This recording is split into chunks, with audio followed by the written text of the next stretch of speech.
he has all the leverage right now. The Minnesota Timberwolves. And we just talked about this scenario. Rudy Gobert is actually extension eligible right now.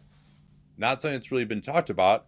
And he has a player option for $47 million that, for his age 33 season, that player option is in 25-26. It's probably going to overpay him. And Minnesota is also going to be facing a massive tax bill. So do you then just lower that 47 million down and extend him?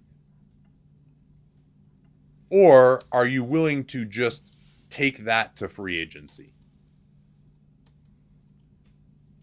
Or closer to the end? I might be inclined to wait that one out just a little bit if I'm Minnesota. I think I would too, for a couple of reasons. I mean, first of all, the reality of Minnesota's situation, right? Let's wait and see who actually owns the team, and then we can start negotiating the next contract and how much money do they want to pay. I would also want to see a little, how does next year play out for them? Are they still true contender class next year? Is it worth them being an expensive team? What are they doing with Karl Towns? Because that impacts the entire cap logic of the team. So there's a lot of moving parts here. So I probably wouldn't.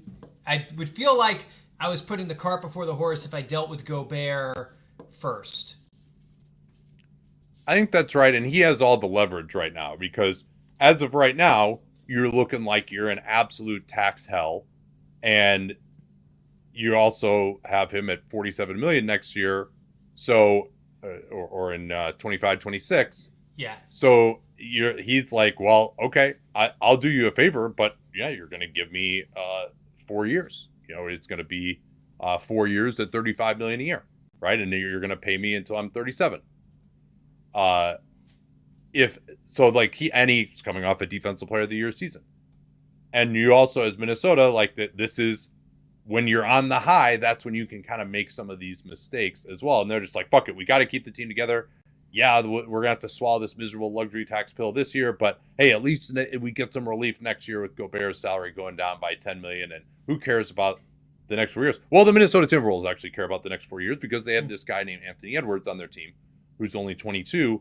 And you may reach this point like where, okay, it's just not working. Like Towns takes a step back. Gobert is not Defensive Player of the Year.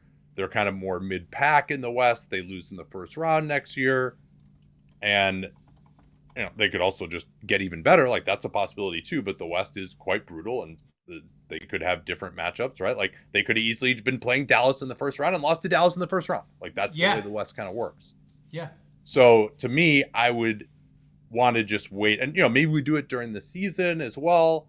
See how that's going, see what happens with Towns. I think there's just too many variables to lock in on what will probably be a bad contract. Like you've kind of gotten lucky that Gobert has come back the way that he has and that he is worth his contract that he's on right now.